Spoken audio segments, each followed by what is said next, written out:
Pemerintah kembali memperpanjang diskon pajak penjualan barang mewah ditanggung pemerintah atau PPNBM sebesar 100% untuk kendaraan bermotor sampai akhir 2021 dari sebelumnya sampai Agustus.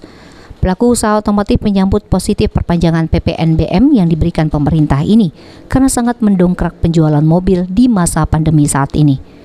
Insentif yang diperpanjang meliputi PPNBM 100% untuk segmen kendaraan bermotor penumpang dengan kapasitas mesin sampai dengan 1.500 cc. PPNBM 50% untuk kendaraan bermotor penumpang 4x2 dengan kapasitas mesin 1.500 cc sampai dengan 2.500 cc, serta PPNBM 25% untuk kendaraan bermotor penumpang 4x4 dengan kapasitas mesin 1.500 cc sampai dengan 2.500 cc. Perpanjangan insentif dilakukan untuk menstimulasi konsumsi masyarakat kelas menengah seiring dengan pengembangan positif penanganan pandemi COVID-19.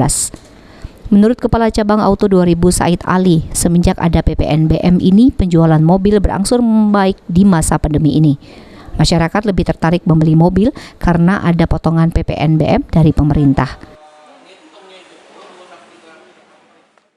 Pertama-tama ya kita selaku pelaku bisnis, terutama bisnis otomotif ya sangat berterima kasih kepada pemerintah dengan adanya pemberlakuan tahap berikutnya dari PPNBM 100% ini.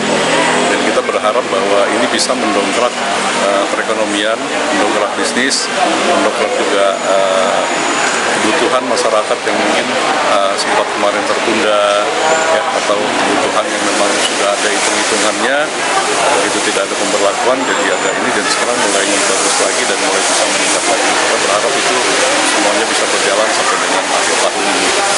Pak, gimana Pak yang PPNBM sebelumnya Pak? Apakah mendongkrak penjualan mobil gitu Pak? Kalau sebelumnya mendongkrak lah, karena memang kalau dibandingkan dengan tahun 2020 kan anjlok lah ya, bisnis agak turun, stagnan segala macam. Tapi dengan adanya pemberlakuan insentif dari pemerintah seperti ini sangat mendongkrak daya beli masyarakat, jadinya ada peningkatan yang sangat.